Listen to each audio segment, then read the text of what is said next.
So ngayon no, mga kababayan, alisin ko na ito, no? 2,000 viewers.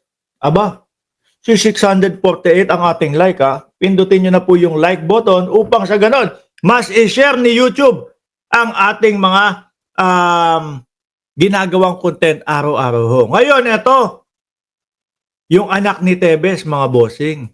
Inform everyone that Ayan, yung anak ni Tebes may ine-ebas ho, mga kababayan.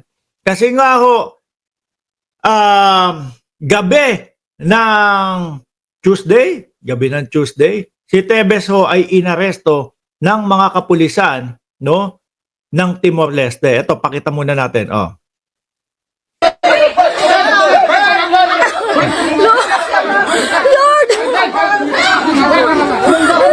Ayun si Tebes, di ba? Halos kinakaladkad na ho, mga bossing. Oh.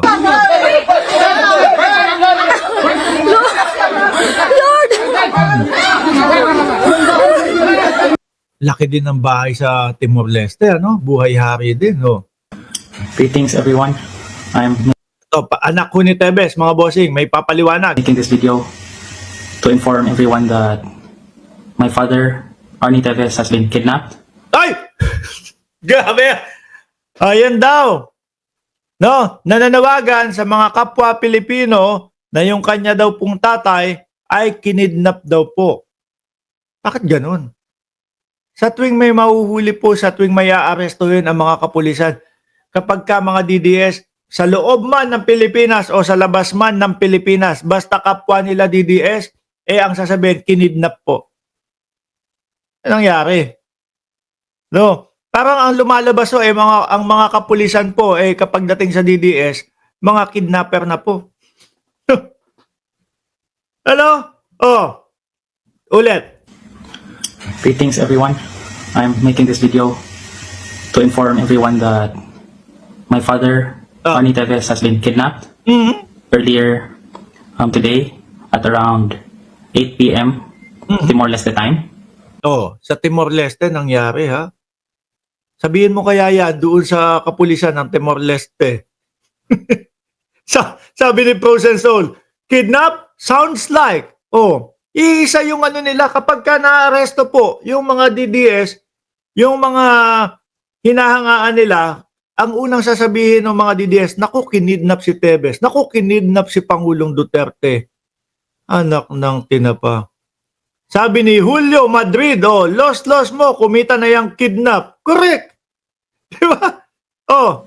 At around 7 p.m., he already had information that a private aircraft was scheduled to fly over to Timor-Leste. And then at 8 p.m., immigration officers arrived at his residence and picked him up.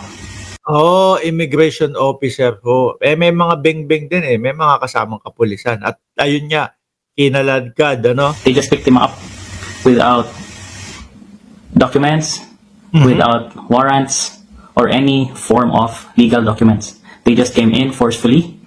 They took him out forcefully. And right now, as we speak, he is still in the immigration building in Timor-Leste, being held illegally. Uy, illegal. Iba na talaga ang mga kapulisan, iba na talaga ang mga immigration, ano? Illegal na ang mga ginagawa ng mga taga-immigration daw. Pilipinas at Timor-Leste, ang mga kapulisan para sa mga DDS kidnapper. By the immigration officers. At narinig niyo ho ba, mga bossing? Narinig niyo ho, mga kababayan? Ang sabi meron daw eroplano na nakaantabay o dumating. Naku, para pick up siguro si Tebes. Ano? Para iuwi sa Pilipinas? Sabi ni Maxep, hindi pumapayag na kinidnap si Tebes. Kriminal. Tatay mo kaya hinuli. Oy, Max Tebes, lagyan mo ng di umano. No? Lagyan mo ng di umano. Pag uwi naman ni Tebes, mga bossing dito sa Pilipinas, at tingin ko, yan naman po ang patutunguhan niyan, hindi naman po paglapag ng Pilipinas ni Tebes ay guilty na po agad. Hindi po. Ibibigay pa din po sa kanila yung karapatan nila na ipagtanggol ang sarili nila. Kaya lang po, ang tagal nang binibigay sa kanila yan, tinakasan ho nila. Tinakbuhan po nila, mga bossing. Ewan ko, Tayo ho, mga kababayan, mga boss chief amo, sir, kapag ho tayo nasasangkot sa mga kung ano man na, tayo nagmamadali tayong mga magpaliwanag. Kasi alam natin yung mga ipapaliwanag. Pero kapag kayong iba, lalo na ito yung mga nagiging kliyente ho nito Paso, hindi ko naman nila lahat. Iba parang mga nagsisilabasan ho ng basa, parang nagsisitakasan ho yung mga kliyente nito Paso. Uulitin ko, hindi ko ho nila lahat, mga kababayan. Di ba? Tuloy. Also surrounded by Timorese police. He is asking me to inform everybody about the situation, and he is calling out, we, the family, including my father, is calling out to UN human rights and Human rights,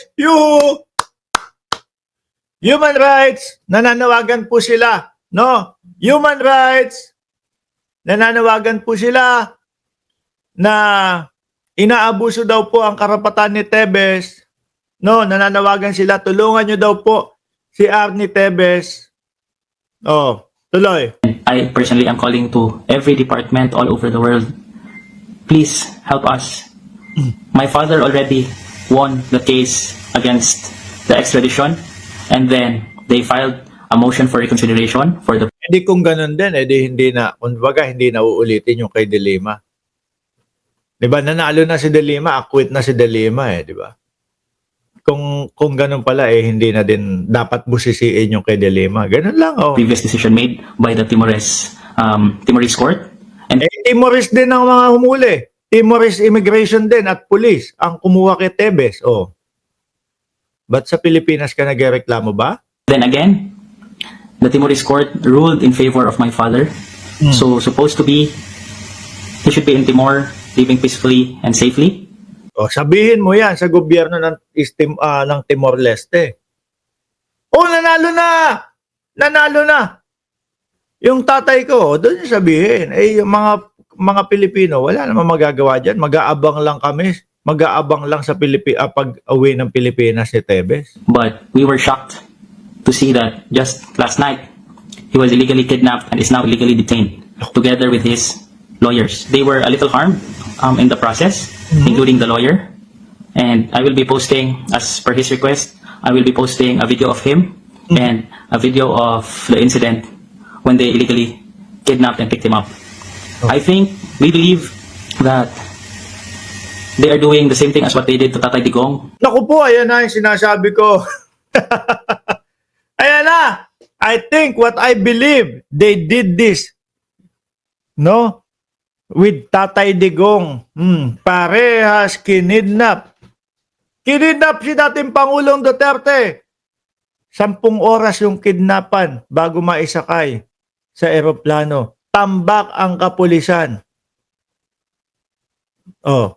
Yung kinikidnap, yung pamilya nung kinikidnap ang humampas ng cellphone doon sa pulis natin.